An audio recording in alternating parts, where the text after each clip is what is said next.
Welcome to the County Business Talks podcast, powered by Picture Book Films. Here, we're going to be talking to entrepreneurs and business owners from across Sussex, delving into the mindsets of what makes them really tick. Welcome to another episode of the County Business Talks podcast. Delighted to be welcomed with my guest this week. He bought his first business in 2001.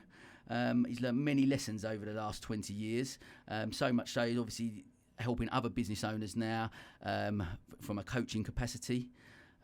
He's a business owner, mentor, coach, keynote speaker and investor. Delighted to be welcomed by Ryan Andrews today. Welcome, sir. How are you? Very well, thanks for the introduction. It makes me sound half decent. I'm sure you are, mate. I'm sure you are. I've heard only good things. Nice. Oh, mate, look, it's great to have you on. Look, we're going to, as we do always, just going to sort of delve straight in, really. Can you just start, tell us a little bit about your business journey, where it all started?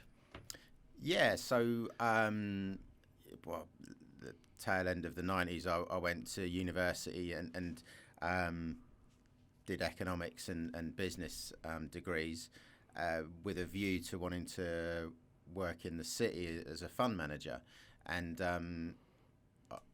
I always had a hankering to own my own business, but I suppose, when I look back, the reason I chose those degrees was that I wanted to learn about money and how to make money.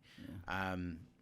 But I don't think those degrees really did that, they weren't. It's not the real one. It's too much sort of theory. Yeah. And anyway, I went and I did get a job in the city, but as a broker rather than a fund manager, and I did it for about a year, and then the opportunity came up to buy a shareholding in the business Lavender Motors, which was a business that I already knew because my grandfather had owned it years before. So the guy that was the majority shareholder there was retiring, and so I sort of took the opportunity to buy it. So you obviously been around, like seeing your grandfather run that and been around that type of... Yeah, so he always used to say, it doesn't matter what you do, just make sure you own it. Okay. And I suppose that stuck in my mind because when I got that job that I wanted, I realised that I probably couldn't work for anybody else anyway. And apart from the travelling, which was nice, I used to see the same people sitting on the same seats on the same train at the same time every day. Twice a day usually, there and back. And I just thought, I don't know if this is for me. I did sort of, feel entrepreneurial, if you like. And but one of my bugbears, I suppose, was that I'd never started that business. I bought it, and I had always had a hankering to sort of start something from scratch, which is probably why I did the coaching business, 4 or 5 years ago. It was an interesting decision, one that I often look back at and think, What, the coaching? No, the actual Lavender Motors. Yeah, because. Tough industry to be in? It was a very tough gig for me to be in because I thought I'd buy a business and I don't know, I had this image, I suppose, in my mind of what a business owner, his life would be like, and it wasn't. It was the opposite, and I was essentially a glorified receptionist, really. I mean, I was working in the business. I'm not a mechanic or a technician. I've got sort of very limited knowledge of cars. And so I sort of ended up working in the business, sort of fronting it up. And I came across all sorts of problems which really sort of challenged me mentally from a almost like a mental health sort of point of view, to be honest with you. Yeah, I mean, what sort of problem? Like just the day-to-day running of a business, or what? No, the culture.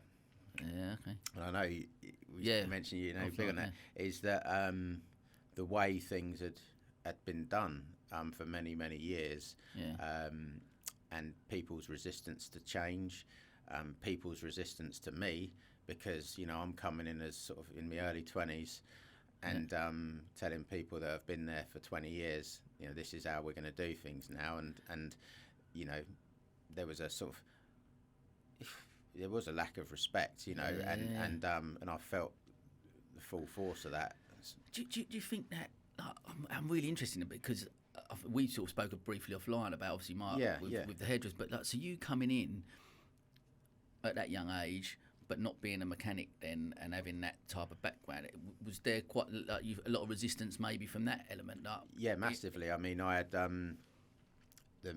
most of the mechanics at the time, you know, would refer to me as, you know, they'd say, oh, he's just the receptionist, you know, and I'm like the majority shareholder in the business, and you know, so I'm thinking, you know, you can't say that, but you sort of you know, if you don't know a lot about employment law, you don't know a lot about anything really, and, you know, you think you do, but you don't. You know, I thought, well, I've done a degree in that. It's like that goes out the window. You know, it's and also the other shareholder at the time had his feet very firmly in the other camp. Sort of, he thought like an employee, whereas I always tried to think like an employer, like a. And there is a difference, you know, for sure. Definitely. And but he didn't. So my idea when I bought that business was to expand it and you know, create almost like a sort of franchise prototype, which is what I encourage people to do now. You know? Yeah, sure. But he didn't have the same vision. He was happy with how things were. You know, we've always done it this way. You know, and even things I was telling someone yesterday, like the staggering, like the lunch breaks. Like, it's not so bad now, but back in at the beginning, everybody in the town seemed to have their lunch at the same time. So they'd come in and say, you know, could you just do a wiper blade or just do a bulb or whatever? And I'd be sitting there saying, no, we can't. We're shut. It's lunchtime, you know. And so I was looking at it and thinking, this is crazy. Like, we were supposed to be offering a service here, you know, so I sort of put it, you know, suggested a staggered lunch break for people, and like you'd think that was asking everyone to take a 50% pay cut. It was crazy. So to get anything through and to implement change, was massively difficult, and that was over a period of, say, you know, 7, 8, 9 years. Wow. So you know, the frustration levels were massive, and it takes its toll on you, you know, mentally. Then it becomes like, especially if you've got a business partner then potentially, or a shareholder who's not, you know, not on the same page as you. You haven't got then that, because I similar type of things. So Mark, in the salon, I had business partners, but wasn't involved in. So it was down to me, the day-to-day running. Actually, very similar stories. Like, I obviously didn't cut hair, so people were looking at me and going, "Well, what do you know? You just the receptionist." Like, didn't matter that what I was trying to implement with the changes was actually increasing turnover. There's more people walking through the door because of what I was trying to do, and in turn, then they was generating more money. This didn't really filter down. So again, I think, like, when we spoke offline, like, for me, that's why the culture, because I truly believe I just potentially got the culture wrong there, because I don't think I maybe as a new business owner, and the first time I'd run a business was like you say, you go in with a preconception of what it's going to be like being a business owner, and it's not quite no, absolutely. But it takes so much time, I think, to change a culture. That's why, like, you know, when we were talking about football offline, you know, and you see these Premier League managers now, like, you know, the one at Tottenham, Nuno's just been bombed, and then you think, Christ, he's only had 10 games, you know, and we don't know what the culture was like before he got there. So and it's so important, like, you know, you allude to is you know, but from a business point of view, I met with a lot of sort of resistance, and that caused frustration, and progress was slower than it should have been. And then we did actually buy another business, so I bought another garage, and again, that was culturally different, and rather than us being one big sort of group, there was a divide, sort of like them and us, which was like created amongst like the team or the staff or whatever you want to call it, of both garages. So managing that as well, and all of these things, you know, you sort of.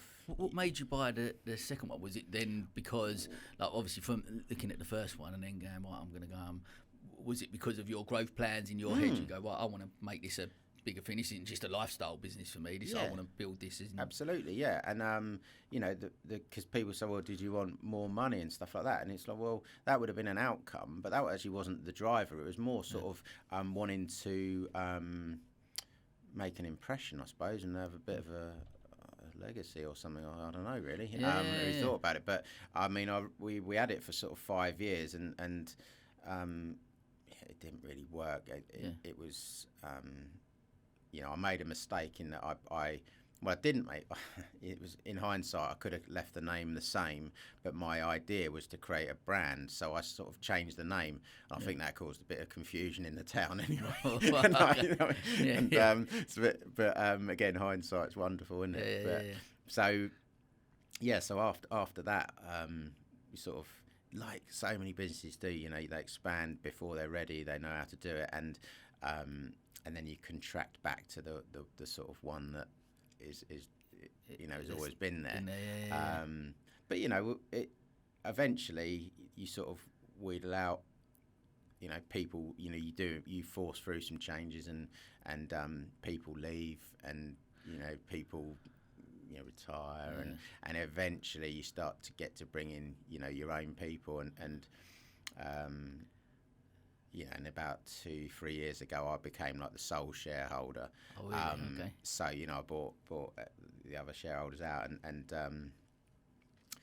now touch wood, I've got a team that I'm thrilled to bits with, and the business works without me, which Brilliant. Is the sort which of is where I guess ultimately a lot of depends. In a lot of people I speak to, they're in that business. They've got. Like for me, you're in it, and you're in it all the time, and you're working on it. But ultimately, you want to get to a stage where you're surrounding, you employ people who are better at the job than you are, and can do that job, and you trust them to run it, so that because ultimately, if you're working on it and you're out of it and working on it, that's how that helps it to grow, isn't it? That's it. And that wasn't sort of So I would say that I bought a job. When I bought that business, I bought a job, and it took me quite a long time to. Well, no, I realised it pretty quick actually, and thought, what have I done? But over the sort of fullness of time, it's sort of I'd say that I'm a business owner in the truest sense now, in that I get paid whether I turn up or not, and that's a nice sort of position to be in, really, and that's why I ended up with the coaching business, because I was a bit of a spare part, really. But what, like you say, I guess, and then obviously that's something that what I find really interesting about that is that that's obviously something that, like the coaching side of it, must be something that you're really passionate about, in the sense that you're because of your experience. Because how many people probably go, I've got this idea, I want to go and start this business, or I'm going to buy this business. Because I was very similar in this. Like you say, you go in with a preconception of what that's going to be like, and you actually just become. Well, if I actually went and got a job somewhere, and I wouldn't be working half the amount of hours I am, I wouldn't have half the amount of stress, and I'm getting, and I'd get a regular wage at the end of the month, as opposed to doing absolutely everything, stressed out and doing what you're doing. But on the flip side of that, like you say, I think, and most people that have come on the podcast have said to me, as entrepreneurs, because of our mindset and how it works, that ultimately we're just unemployable, really. That's probably that's right, about the size of it. And I'm not. I think I've always said, and I've said it a few times on here, that I've got 6-year-old twins. If I had to provide for them, I'd go and sweep the road, do whatever I needed to. Thankfully, I've never been in a position where I've had to do that, but things have been tough. Even like lockdown last year, one of the businesses with Fernballs is, it's an events-based company. Couldn't do any events. So okay, so there was zero income. So you just have to. But I never got to a stage. I didn't end up having to go and get another job. Launched obviously County Business Club, and thankfully other things have started to go okay. But you sort of in your head, you go, that's my last resort. If I have to go and do that, I will. But hopefully there's enough about me that I'll be able to go, right, that's an idea, Well, it's interesting because our schooling system is all set up to create employees, isn't it? And there's nothing wrong with that. I'm not, and even, myself, when, went and got a degree with a view to getting a job. You know, and there was nothing within that degree to say, you know, go and be an entrepreneur, go and create jobs, go and create wealth, go and, you know, create wealth for other people, and employ stuff. It was all geared towards, like, you know, you get a skill, you get a qualification so that you can go and work in a, you know, business. And so it's no surprise, and this is what I see a lot, you know, with the people I work with, is that generally, you know, take on a plumber. They're going to go and start a plumber. They're going to work as a plumber and then start a plumbing business. And they're going to work as a plumber. And then they've got this challenge of, like, how do I get to be, you know, they're thinking, well, I'm going to have my own business. And then they're thinking, well, now I'm, like, working longer hours. Probably if I work out my hourly rate, I'm getting less than I was when I... Instead of... and job. Less stress, and that's why staff. And I think that's why there's, like, the high attrition rate of you know, new businesses. I can't remember the stat, but it's quite high if they don't last 5 years, whatever. So, yeah, the challenge is helping those people create a business in the truest sense. And that's kind of what I enjoy doing. It took me sort of the best part of 15 years, so I'm try and speed it up for people if I can. That's I love that. I'll just push that a little bit. Sorry. That's all right. A little bit. Oh, it's not there. That's it. Oh, yeah, just cool. Okay, yeah, no, that.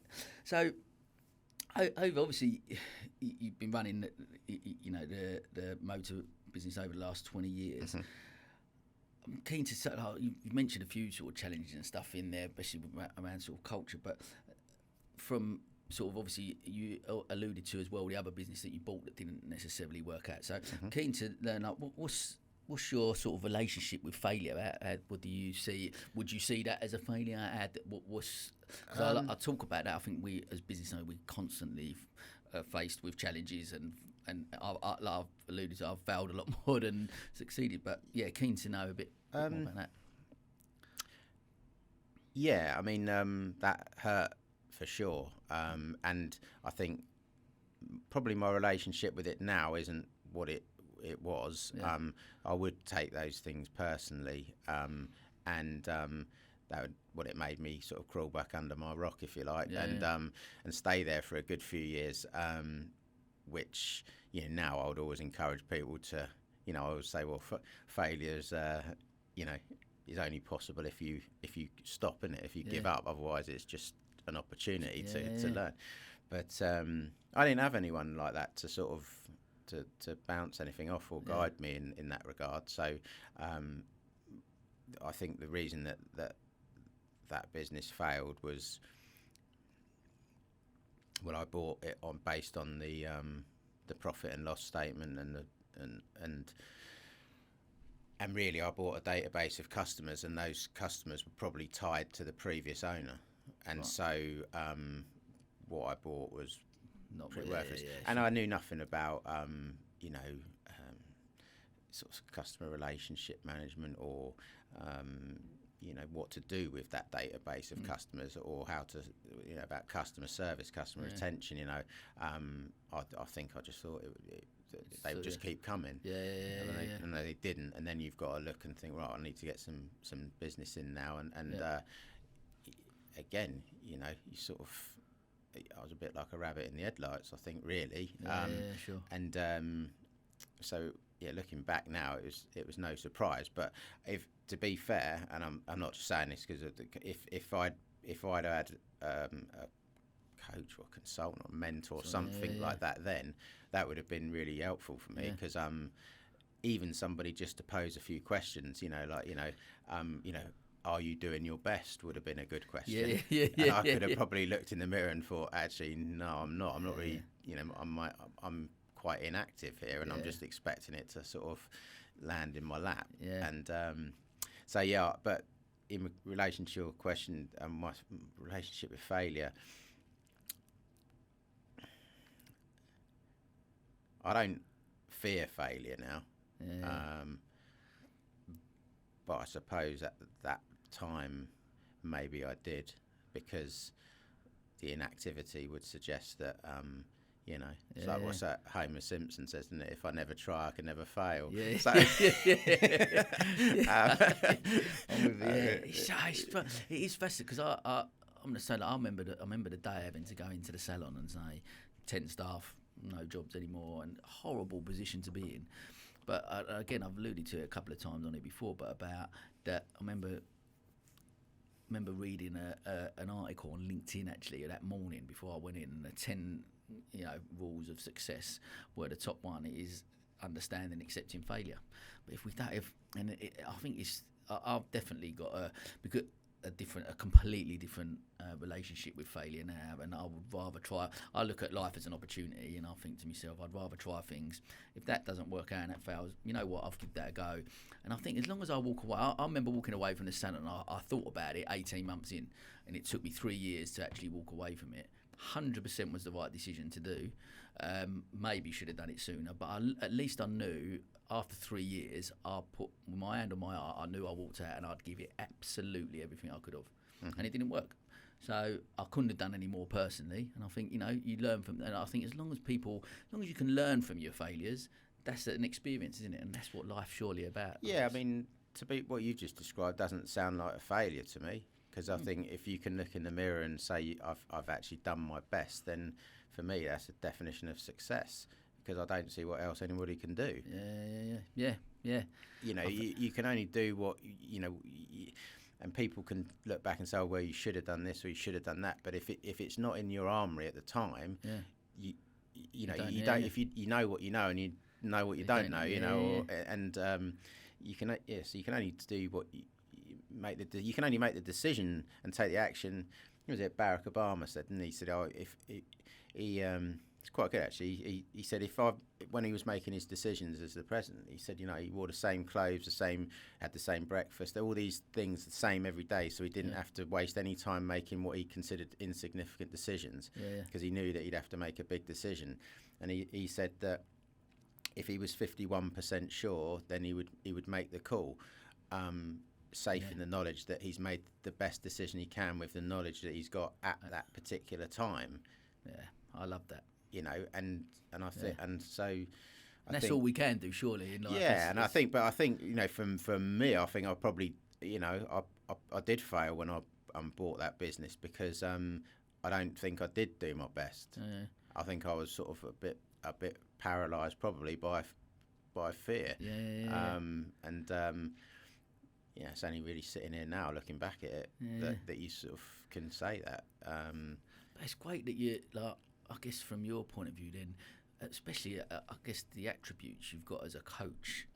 Move on to the coaching side of things, and we'll delve into that a little bit later. But I guess as a coach, going through those different types of emotions, those different types of challenges that you have done, that you're able to impart that knowledge, because how many people, I guess, of your clients that come to you and talk to you about, maybe they're, look, I'm worried about this or this, and you, because you've had that experience. Cause sometimes and I'm not generalising here, but I know there are some coaches maybe that are out there that haven't maybe run their own business, and a few of them, in and around, which is nothing wrong with that. I'm sure they've still got knowledge from whether it be a degree or whatever, and that, I'm not obviously belittling them people, but I do think that there's certain aspects of running a business that you will never find out about unless you run a business. Absolutely, and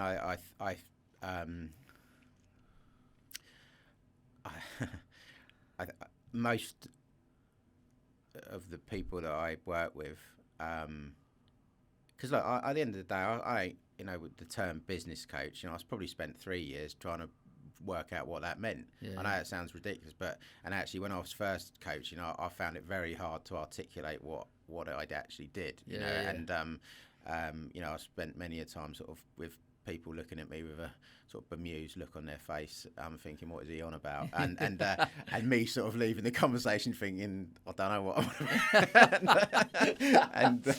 I'm but I coach people.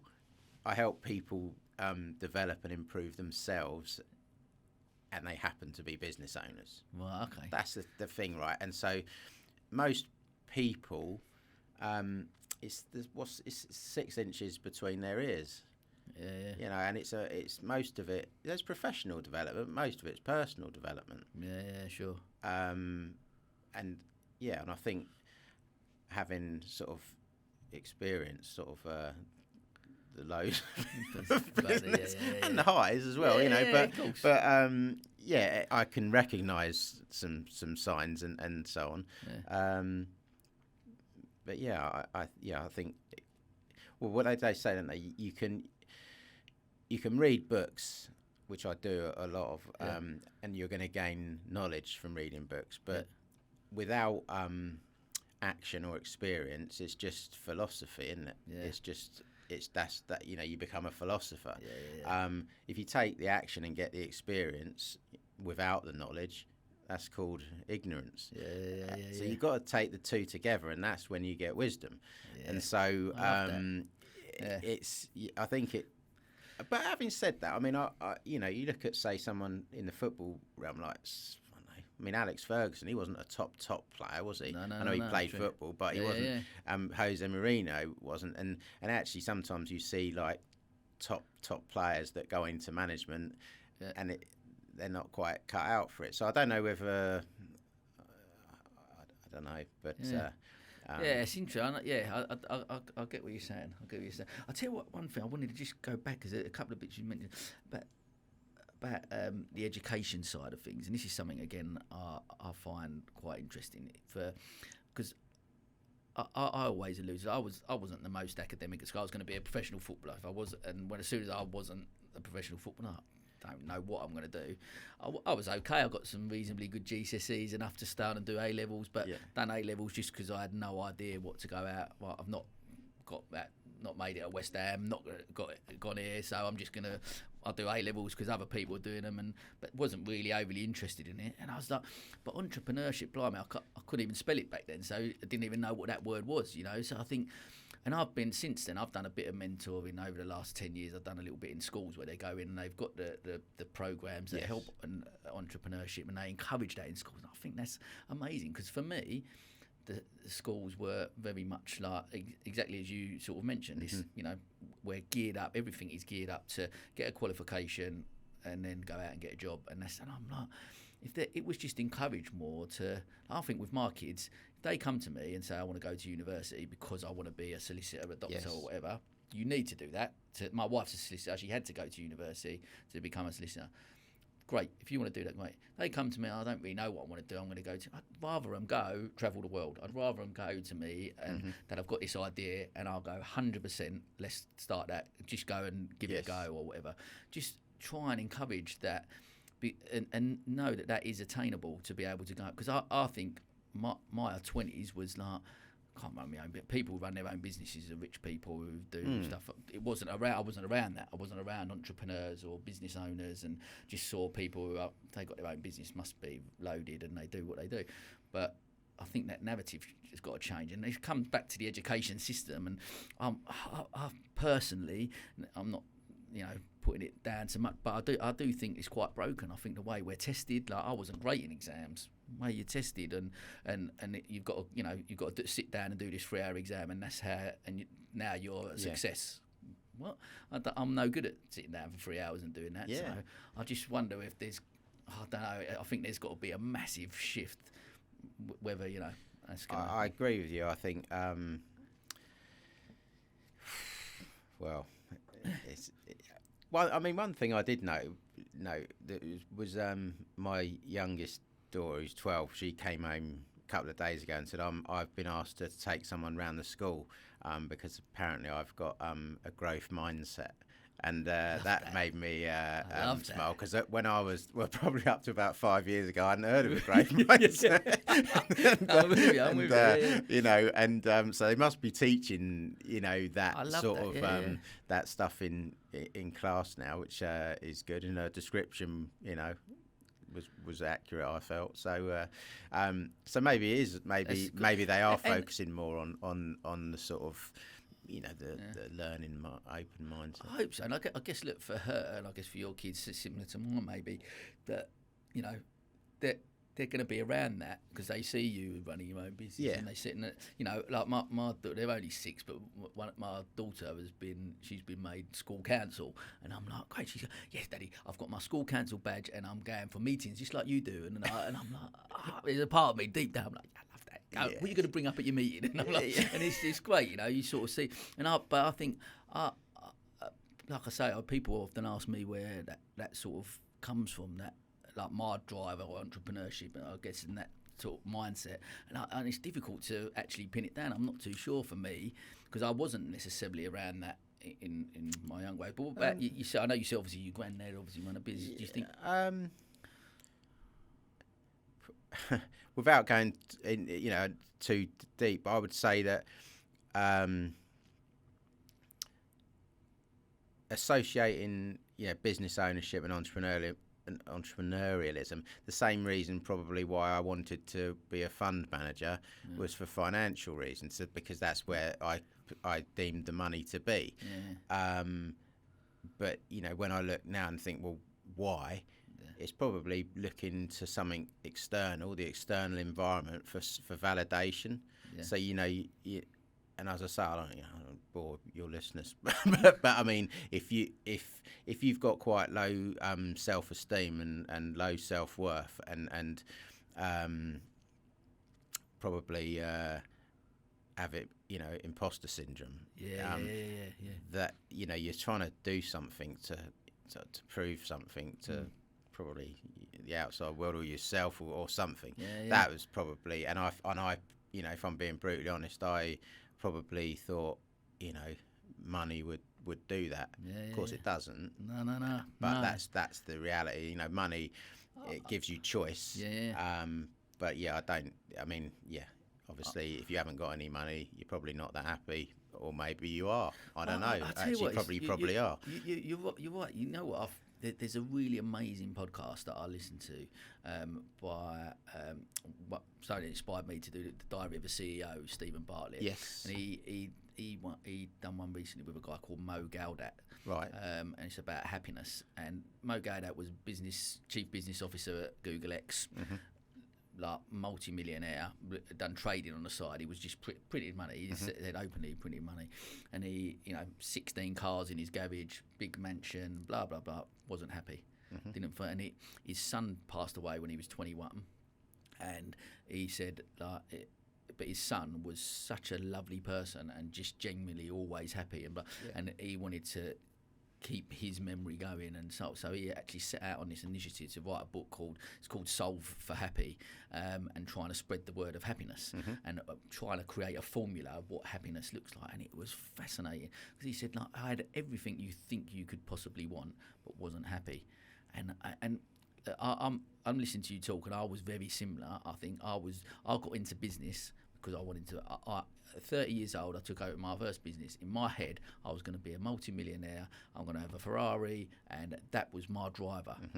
Never going to be happy, and never actually good. And I always, even over the last 10 years, I said to people, anyone asked me how you getting on? Yeah, I'm going to get there. I'm going to get there. Trying to get to this destination. Like, what is this? Like, you almost all of a sudden I've made 10 million. I've got to this destination. I'm happy now. Done. Switched off. Like, surely not. And it's now. I've learned a lot about myself and experience over the times. Never really. I don't. I'm not financially secure. I do okay and make a living, and I look after my kids, and that's fine. But I think eventually, I believe that financial wealth will come at some point. If it doesn't, just enjoy the journey. It's got to be about enjoying that journey and doing the thing. We sort of spoke offline about me spinning plates, and I've realised that's just as stressful as that can be sometimes. It's just I've accepted as part of who I am, and that's actually what makes me tick. And I'm buzzing about it.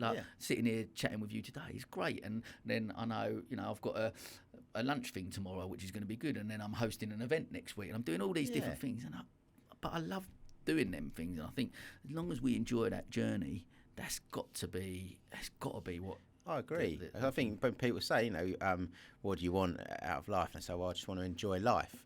Well, life is now. It's not even tomorrow. It certainly isn't yesterday. It's like today. So you might as well, and that's, I think all of these philosophers, ancient philosophers, and it's all centered around that search for happiness, isn't it? That's pretty much it. And you know. And what does that, and it looks different to everyone, but what is it? And it surely over the last 18 months, 2 years with lockdown, look, we're locked down in our house with, with 2 kids and my wife. If I had £10 million in the bank, I'd just be sitting in a bigger house. I wouldn't be able to do any different to what I was done. So if you're around the people you love, spending time with the people you love, that's got to be absolutely. And I think that's probably reflected in the current employment market, where people are actually, like, where was I talking to? They said there's a shortage of chefs. Hospitality. Because they've decided, since they've been at home in lockdown, a lot of the chefs have thought, I don't want it. These hours are not healthy. They're not not conducive to the lifestyle that I want. And you sort of people question. People. I think how many people over the last 18 months, 2 years have questioned where they are in life, what they're doing, what they actually want out of life. And I think you're right that certainly the younger generation, I believe, are changing things in a way. It's more about purpose. I want to work somewhere that maybe is a sustainable company, because I want to make a little bit of a difference. I want to work somewhere where I've got a flexible working shift pattern, or whatever that looks like. And people are just not. It's not about. I don't think there's that driver for money and material things as much. I mean, there's nothing wrong, obviously, with either approach, but I'd say that it's perspective, isn't it? And I don't know. I used to sort of. I'd go down to. I'd think, right, I'd love a red Ferrari, but then we went down for holiday in southern Spain and went to Puerto Banús, and you see all the yachts there, and then you think, if I had a Ferrari here, that wouldn't be good enough, because I need a yacht. So you're never satisfied. And then, of course, you'd imagine there's yacht envy, where he's got a bigger yacht than me. So whichever you people, it goes on and on. So you can't look to the external environment, to things, to houses, to places, to people, anything for happiness. It's got to come from within. It has to.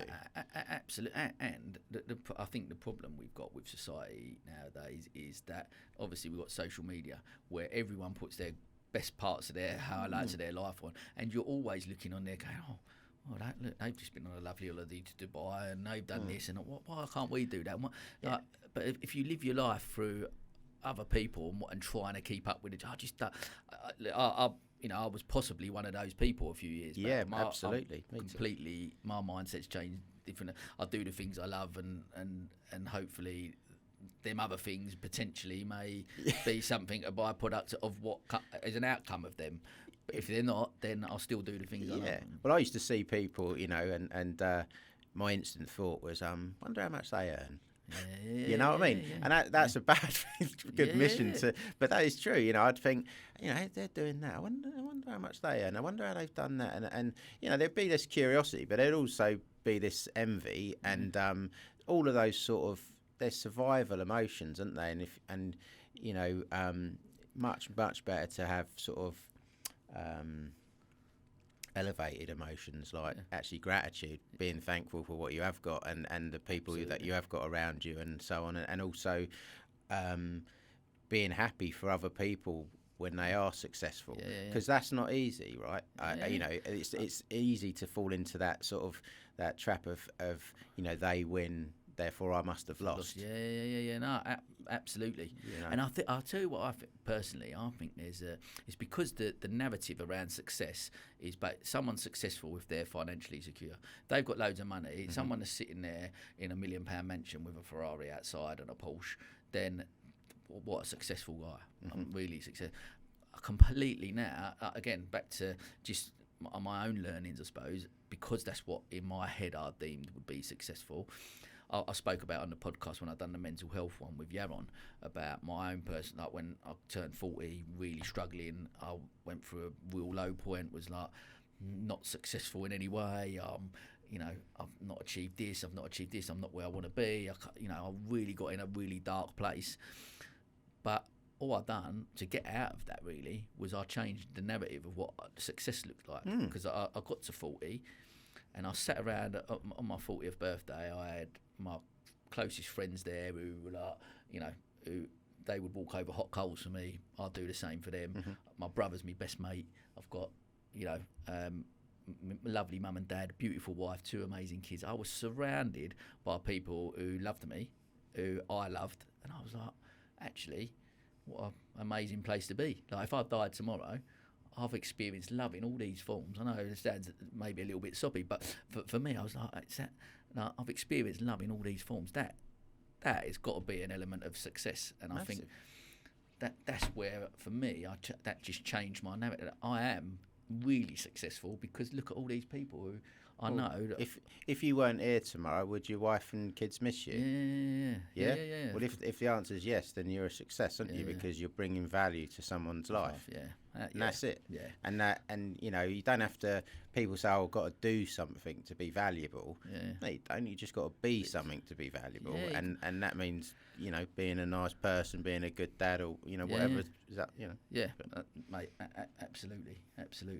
I love this. It's been great because we're talking and we're I always sort of have a rough idea of questions I want, and it's been great just to be able to go a bit off piece and talk about different things. I think one thing I know we sort of alluded to, and I always want to talk about, so I did want to sort of bring it back to actually, but about culture.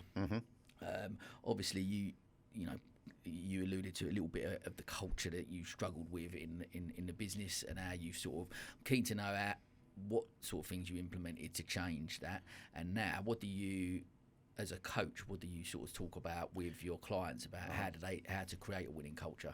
Well, I've got to create a sort of an environment that's conducive to that. I have a simple sort of mnemonic, if you like, actually is the word simple. So the first one would be a safe environment. So everyone wants to feel safe, secure, important and happy. So what do I mean by safe? Well, where trust is a central tenet, because a team isn't a group of people that work together. A team is a group of people that trust each other. And what I mean by that is, using the garage as an example, I say to the lads, would you be prepared to have the chap on the ramp next to you do your job for you and you sign it off without looking at it? Because that's trust. Yeah, absolutely. Because you're basically saying he's as good, if not better than me, and I know that he's not going to cut any corners. I know he's not going to, put me in any danger or any, So that's trust, right? So a safe environment that supports risk taking, and where people think they can make mistakes without sort of fear of retribution or getting a bollocking, as we, and being shouted at, and so we actively almost encourage people to make mistakes. Not on your breaks. Don't worry. Make sure I never come to the game. But it's not a problem if somebody makes a mistake. The first thing that we always say, and I say we because I'm trying to instill it into the rest of the group, is what did you learn from that? Because that's a great opportunity right there, isn't it? You've made it. It's not a mistake. It's an opportunity. I know it's a bit of an old cliche. It's a learning opportunity, but it actually is if you choose it to be. If you want to throw hucks into people and bollock them and that, what really are you going to achieve? You know what I mean? So that's the first one. The next one is inclusive. It's got to be an inclusive environment where people, if you include everyone 100%, then I think as a leader you can expect 100% involvement. Yeah, sure. People are encouraged to actively think, which is an underrated skill. Think. Don't keep coming and asking me or your line manager or whatever. In fact, we don't really have line. There's quite a flat structure. But think. Yeah, but by allowing them to make mistakes, I guess you encourage them to think more and do stuff, because they know that rather than go, I've got to do this, I'll go and check with Ryan. But rather than go, they don't do that because they look at it and go, I think this is right. I'll do that. If it's a mistake, they know you're not going to get killed over it. You just what was you thinking? Yeah, what and they justify it. And you say it's fair enough. Yeah, I mean, was it? Yeah. I don't want to come up with like loads of, but Steve Jobs spot on when he said we don't employ great people and tell them what to do. We employ great people and they tell us what to do. And I suppose I've benefited from that because I'm not a mechanic, I'm not a technician, so I've had to do that. But that was something that we encourage. And then measurable, the environment. Their performance has got to be measured because obviously what gets measured gets managed. So we want, and I think people want to achieve mastery. They want to know that actually, if I do this, I'm successful. And if I score highly, in however I'm being held accountable, then I'm successful. But you see, when I go back to the original culture, no accountability, and wouldn't have been tolerated. It would have been considered that's big brothery. Like you can't watch me do my work. You can't, do you know what I mean? But that shows a lack of accountability, and I think that's a losing mentality. So next thing would be a common purpose. What's the point? What are we actually doing here? And what is that? Share them together as a team, I guess. Yeah, and these are all core values, if you like, that that are put together as part of that purpose. So culture statements on. I see a lot of companies who the owners make the core values or culture statements up. So that's really what's important to them. But nobody's actually bothered to ask if that's important to the rest of the team. And then when you bring people in, there's no sort of nobody alludes to your core values when you're recruiting, and then 6 months in you wonder why they don't share the same values.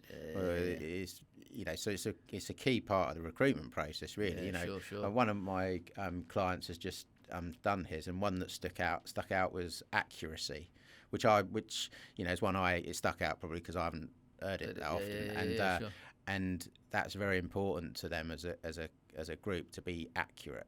And so you can sort of start to think the type of person that you're going to need. And we do like disc profiling and stuff like that, so you can see like the behavioural styles of people and personality traits that are going to be required to have that value. That would be the next one. L would be for it's got to be sort of liberating. People have got to feel free to do what they want. We don't need to be standing over everybody's shoulder the whole time. People need sort of autonomy, don't they? I guess that's back to the trust thing as well, isn't it? Like you got to give them that bit of. I think a lot of it. I guess from what you're saying with that, I wonder whether there's been a big shift in a lot of companies and industries over the last 18 months because people have not been able to look over people because everyone's working from home now. Can't do that. So there's got to be trust. And surely they've realised that there's that someone can work from home. They haven't got to be sitting in front of me to be productive. If somebody's got an amount of work to do and they can do it in a shorter time frame, is that a problem? I mean, it was always considered, if you finished, do some more. But I mean, if we're talking about like work-life balance and things like that in this day and age, like certainly the millennials and like my kids and stuff, they're not going to get a job and stay there for 40, 50 years. It's just not how it works. But they might if they find the right environment and the right culture. But people want autonomy, want to be involved in their own decision making and their own lives, and feel that they've got an element of control, because that's a key sort of psychological driver for all of humankind, really, isn't it? And then lastly, it's got to be empathetic, isn't it? It's got to be, you've got to understand other people, and that if somebody comes in and isn't in the best mood or best frame of mind, we don't all need to be sort of egotistical about it and think it's all because of us. So and so's in a mood, and it must be that I've upset him, and the world centres around me. It's my do. It's not. It obviously it's something that's carried over and they've bought in. And so, rather than sort of, berating people and throwing a book, just have a bit of understanding and a bit of, it's just decency, really. And be a good person. That's it. I think because ultimately, I think like again, I've spoke about it a few times before. I think there was a narrative, that around business owners, and you had to be a successful business person. You've got to be a ruthless. You've got to be a bit of you've got to be the Alan Sugar type. You're fine. And again, I'll go back to the salon. I think not that I don't think I was potential. I don't think I've got it in my nature to be a complete bastard, but I certainly wasn't myself in that sense, because I thought I've got to be a little bit stricter here. I've got to be a little bit more, and then that you're basically being someone that you're not. So that comes across, and then you then build solid relationships because you're not really being yourself. So, I think you put in what I call cultural architects, and so like if everybody knows how we do things around here, this is how we behave as a group, and everybody's set on the values of the company and what's important to us, then people, it's self-governing. People manage themselves, and so they can actually pick me up on it, and vice versa. But one of my biggest values is fun. It's got to be fun. You got to have a laugh. I mean, that probably goes back to the football changing rooms and the banter, and that's the thing that everyone misses, isn't it? And of course. You spend your whole life afterwards trying to recreate it, but it's never as good. But I think fun. And having a laugh and enjoying what you want. Who wants to turn up every day and think, oh man, I've got to go here again, and I'm unsure of what the atmosphere is going to be like, and is so and so going to be in a bad mood and bollock me and throw things around and have it's not a nice way of living, is it? And so I think that's for me. Mate, there's some great tips in there. I know just coming to the end there of that bit, you mentioned obviously a little bit about work-life balance. Again, something I guess personally I think I struggle with quite a lot. What sort of advice do you get? Like you said, you're in a nice position now in regards to the business where you can maybe take a little bit of a step back from the garage thing, because obviously now you're concentrating on the business coaching. But how do you sort of achieve that, and any tips for? Well, there's a risk as well, isn't there, of going too far the other way, which is something that I'm probably at risk of sometimes. Is maybe I mean, my coach said to me that I had a lazy streak, so I thought thanks very much. But actually it's holding the mirror up, isn't it? And you say, well, fair enough, I get it. But I think it's self-management, isn't it, rather than sort of time management. We've all got the same amount of hours in the day, and it's how we use them. So I don't know, as a coaching sort of tool, I use this urgency and importance matrix. I don't know if you've seen that. So there's it's you sort of list all the activities that you do in your day, and you put them in sort of whether those tasks are important or not important, or whether they're urgent or not urgent, and you can see over a period of time where you're spending the most of your time. And a lot of us spend our time doing stuff that is important and it's urgent. So in other words, we've procrastinated and left it to the last minute, and now it's become really quite important. And so that's sort of a bit chaos mode, and that's when people say, I always work better under pressure. And you think, you're like me, chaotic. I'm certainly guilty of that. So we want to get, I think planning is the key, and having a clear plan of tomorrow, today. So last thing I try and do before I go home is to write a list of things I'm going to do tomorrow, put a number by them in terms of the priority, and do the ugly one first. That's great. Because it is that, isn't it? I suppose we're all guilty of it. You go, I know I've got to do that, but I really don't want to, so I'll do that quickly first, and then I'll get onto that in a minute, and then by the end, that's at the end of the day, I've really got to do that. Now I'm working till 2:00 in the morning because I left that till the last minute. So it's and also when you do that, you realise how much time you're spending doing sort of stuff that you could possibly delegate to another team member or even outsource. And then obviously there's the old the stupid stuff that we all do, like the sort of reacting to emails and Facebook and all the other stuff, Yeah, you know. Waste so time. yeah, you can say sort of. I'd say it's self-management really. Yeah, sure. And someone said to me the other day, said like, you know, if you only had 1 week left of your life, what would you do? Yeah. And I thought, that's a good one. And said, because you want to be doing more of that every day. Yeah, I love that. Because one day that will be true. Yeah. And we just don't know when it is, do we? So, I'll be back out on the golf course, mate, with you soon. Mate, we're in. I'll tell you what, I'm up with that. A lot more golf. Mate, listen, we're just coming to the end now. Before we do our quick fire question, I just want to do, tell me, what does the future hold for Ryan Andrews? I don't know, really. And I'm comfortable with that. Nice.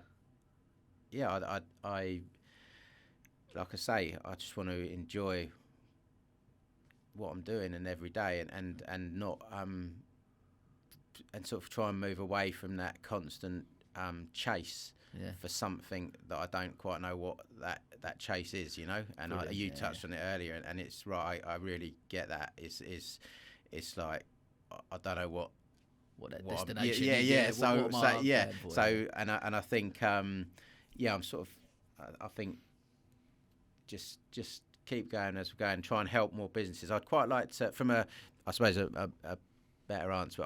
I like to help people, which is obviously what the coaching's about, and I'd quite like to maybe get involved with some charities and do some stuff like that, because it's sort of self. It's a bit like the difference between you know, like it's Christmas coming up, and my kids are like, you know, and you're like that when you're a kid. You want to receive presents, but when you're like your dad, like you are now, the pleasure's not what the kid gives you; it's what you're giving them, and you see their face and all that. And I sort of think, maybe try and do some more of that. Back, I think so. That's what I'd like to do. Yeah, mate, that's great. So love that. Brilliant. Well, look, mate, it's been fascinating and great chatting to you. And so look, some great advice in there and some tips. I'll be good. I'm excited actually about going and listening back over it and making you edit it down to a couple of minutes. There's some great stuff in there. Honestly, it really has. And we'll always finish off with our sort of quick fire questions. So, look, first one: what advice would you give to a young entrepreneur or someone wanting to start their own business? I would literally give them the advice that the best bit of advice I've had is read a book a week. Yeah, read a book a week. I wish someone had told me that, 10 years prior, because I would have read another 500 books by now.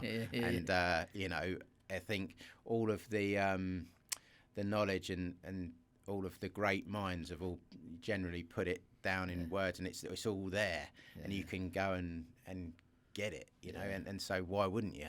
And you can, but you got to, like we said earlier, it's all right reading them and gaining the knowledge, but you got to do something with it and take the action. But yeah, that would be something. Is be like a sponge and just keep learning and learning and learning, and you can learn far more by working on yourself than you will in sort of formal education, if you like. Yeah, love that. Brilliant, cool. And then last one. Can you give me 3 traits you think a person needs to be a good business person or entrepreneur? I think you've got to be brave. You've got to have courage. Yeah, courage is a big one. Yeah. Resilient. You got to be persistent and consistent and persistent and keep going, and like you say, if you don't stop, you can't fail. So you just got to keep going and keep going. So that would be one, and probably resourceful. You've got to find a way. If you've got this tunnel vision and this destination or goal in mind, you'll find a way. And that's what I would say. I like that, mate. But listen, it's been it really has been fascinating. Thanks so much for coming on. Like I say, there's a lot of stuff in there that I'm sure people are going to be taking away with them. So thanks very much for your time. So. No, thanks for having me. I've really enjoyed it. No, brilliant. Good times. Thank you. Thanks very much. you.